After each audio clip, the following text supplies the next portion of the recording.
Hello दोस्तों, स्वागत है आप लोगों का हमारे यूट्यूब चैनल में।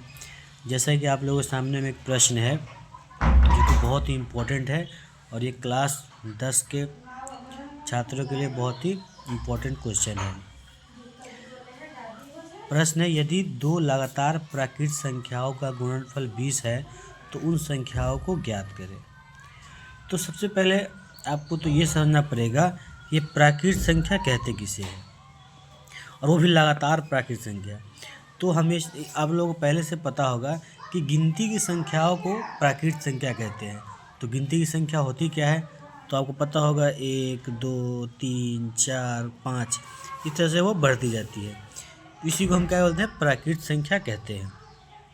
और लगातार है तो लगातार के बाद अगर कोई पूछे प्राकृत संख्या लगातार, तो 1 के बाद 2 होगा, 2 के बाद 3 होगा, यही लगातार होगा ना। तो यहाँ पे आप देख रहे होंगे कि एक में कितना हम जोड़ रहे हैं कि 2 आ रहा है, एक, यानी कि हमेशा क्या है कि एक एक बढ़ता चला जा रहा है, लगातार में एक एक बढ़ रहा है ये। तो हम इसी तरह से क्या करेंगे कि हम प्रश्नों का हल करेंगे आगे में। और हमें तो ये पहले पता नहीं है कि वो प्राकृत संख्या कौन है, तो हमें यहाँ पर वो प्राकृत संख्या मानना पड़ेगा। तो चलिए हम देखते हैं कि इस प्रश्नों का हम हल कैसे करेंगे। तो सबसे पहले हम हल करते हैं, तो मानना पड़ेगा। तो हम मान लेते हैं, माना कि पहली प्राकृत संख्या x है। पहली प्राकृत संख्या का क्या मान लिए, x मान लिए। लेकिन यहाँ बोला है कि 2 है, तो दूसरी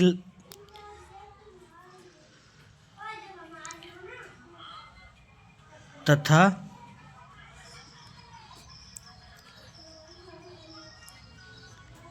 दूसरी प्राकृत संख्या बराबर। अब हमने क्या कहा है कि जब लगातार बोले ना, तो आपको पता है 1 के बाद 2 आता है, 2 के बाद 3 आता है, कितना बढ़ रहा है, तो एक एक ही बढ़ रहा है ना। तो हमने पहली संख्या जब x माना है, तो x से जब 1 जोड़ देंगे तो उसके अगला वाला प्राकृत संख्या हमें पता चल जाएगा। हमने एक एक इसलिए जोड़ के बताया था कि प्राकृत संख्या लगातार पूछे तो हमें एक एक बढ़ के बढ़ना पड़ता है, जोड़ जोड़ के आगे बढ़ना पड़ता है। तीसरी संख्या पूछता तो इस दूसरी संख्या x + 1 और कर देते तो तीसरी निकल जाता। तो यहाँ पर हमें 2 ही संख्या पूछा था, तो हमें दोनों संख्या यहाँ पे निकाल लिया है। अब प्रश्न से क्या है, प्रश्न से है कि दोनों प्राकृत संख्या गुणनफल 20 है, यानी कि इन दोनों संख्याओं को जब हम गुना करेंगे, गुणनफल मतलब गुना करने पर कितना आएगा, वो 20 आएगा। तो चलिए गुना करते हैं। तो गुना कैसे करेंगे, तो पहली संख्या हमारा x है, ब्रैकेट देखिए x + 1, यानी दोनों संख्या गुना कर दिए। ये ब्रैकेट है, ब्रैकेट मतलब गुना ही होता है। तो दोनों संख्या गुना कर दिए तो कितना है हमारा 20 दिया हुआ है ना, तो 20 लिख दिए। उसके बाद इस x को इस x से गुना करेंगे तो x² होगा, प्लस इस x को इस 1 से गुना करेंगे तो x होगा, बराबर में 20 हो गया। उसके बाद ये क्या होगा, x² है प्लस x है, और ये 20 क्या है, बराबर के उस तरफ है। इसको हम सबसे पहले क्या करें, बराबर के इस तरफ लाएंगे। तो ये 20 क्या है, प्लस में है, बराबर के इधर आते क्या होगा, ये माइनस में हो जाएगा। तो जब 20 जब बराबर को इधर में अकेला था, जब ये इस तरफ आ गया, तो अब इधर में बराबर के इधर क्या बचेगा, कुछ नहीं बचेगा, तो 0 हो जाएगा।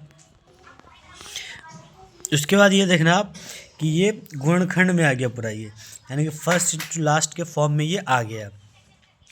तो इस x² के साथ में क्या है कि कुछ नहीं रहे तो 1 माना जाता है, 1 लगा हुआ है, और लास्ट में क्या है 20 है। तो 20 को और 1 से गुना करेंगे तो क्या होगा, 20 ही होगा। 1 को 20 से गुना करने पर ये 20 होगा। अब इस 20 को ऐसे 2 संख्या में तोड़ना है जिसको गुणा करने पर 20 ही आना है, दो संख्या में तोड़ना है। गुणा करने पर 20 आए और जोड़ने या घटाने पर इस बीच वाला जो टर्म है x, एक साथ में कुछ नहीं है यानी कि 1 है, तो 1 आए, यानी हमें दो ऐसी संख्या लेना है जिसको गुना करने पर 20 आए और जोड़ने या घटाने पे क्या है 1 आए। तो हम देखते हैं अगर हम 4 और 5 अगर लेते हैं तो 4 को हम 5 से गुना करेंगे तो 20 आएगा, और 4 में से 5 अगर हम घटाएंगे, 4 में से 5 घटाएंगे तो एक ही आएगा ना, यानी कि वो संख्या क्या है, 4 और 5 है। तो हम लिखते हैं यहाँ क्या है, घटाने पे आ रहा है, ठीक है। 4 और 5 गुना में 20 आया, और 5 में 4 और घटाया तो 1 आया। तो इसको हम लिखेंगे 1 है।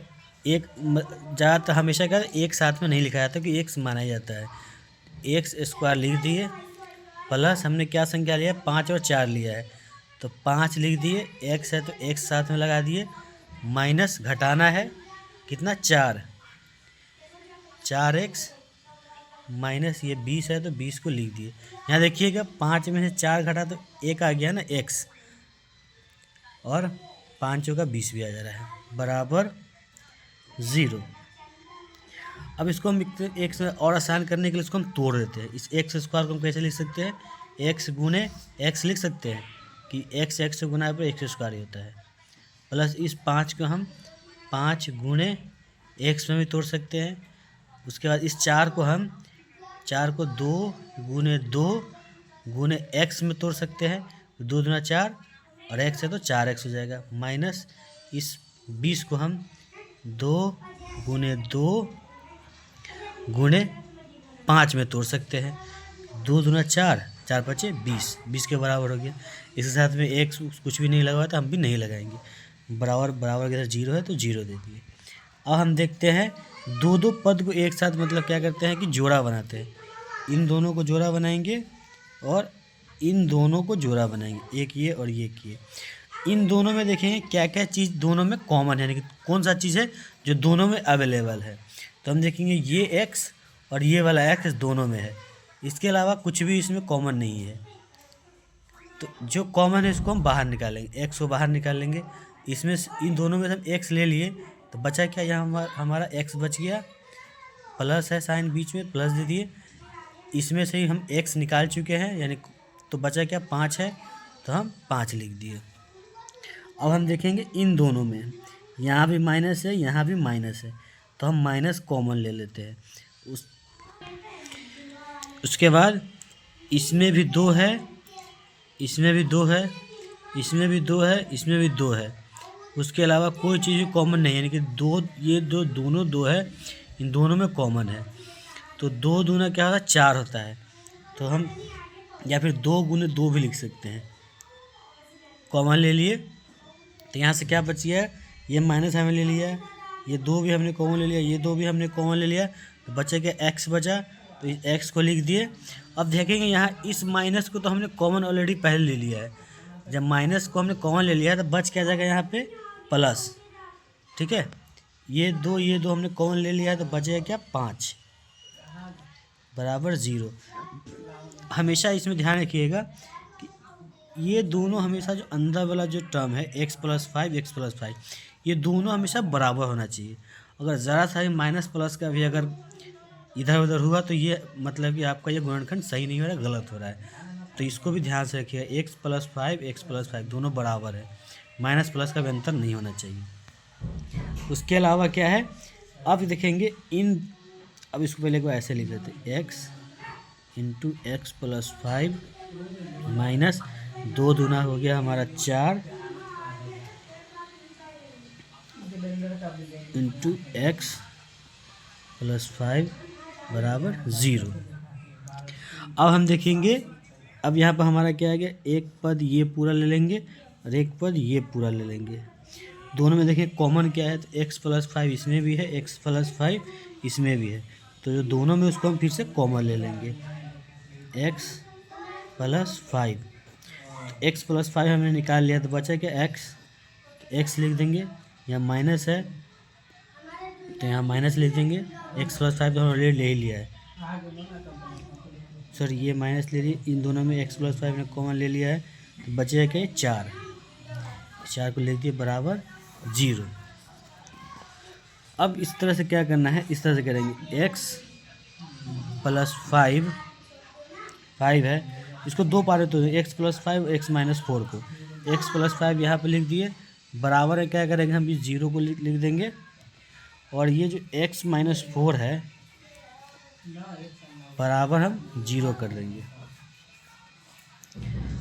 x है, ये प्लस में 5 है, बराबर को उधर जाएगा तो क्या हो गया 0 -5 हो जाएगा।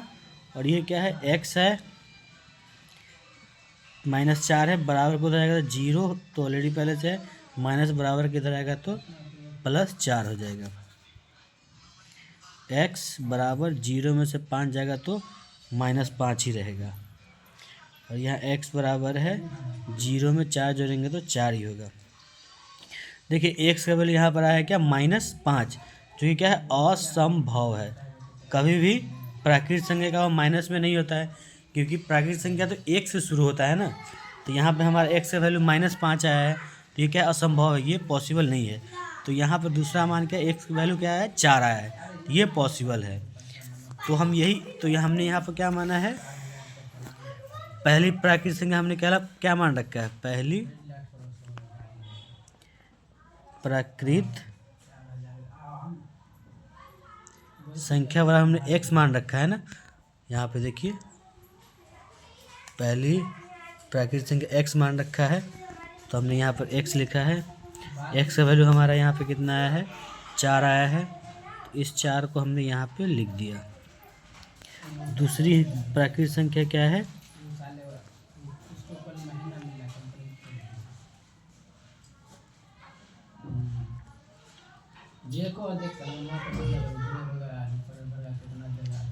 क्या है x+1 है, तो यहाँ लिखेंगे हम यहाँ पे x+1। x का वैल्यू हमारा क्या है यहाँ पे 4 आया है, तो 4 लिख देंगे +1 बराबर 5, यानी कि वो संख्या क्या है 4 और 5 है। अब देखो आप 4 और 5 लगातार ही है, 4 के बाद 5 आता है, और 4 को हम 5 से गुना करने पर हमारा 20 ही आएगा ना। यहाँ पर क्वेश्चन में क्या बोला है, 2 लगातार प्राकृतिक संख्या का गुणनफल 20 है, तो 4 और 5 को गुना करने पर हमारा 20 ही आएगा ना। तो यही हमारा क्या हो गया संख्या हो गया 4 और 5। तो आई होप, मैं आशा करता हूँ आपको ये वीडियो अच्छी लगी होगी। अगर ये वीडियो आपको अच्छी लगी हो तो इस वीडियो को लाइक करें, कमेंट करें और हमारे चैनल को सब्सक्राइब करें और शेयर करना ना भूलें। Thank you.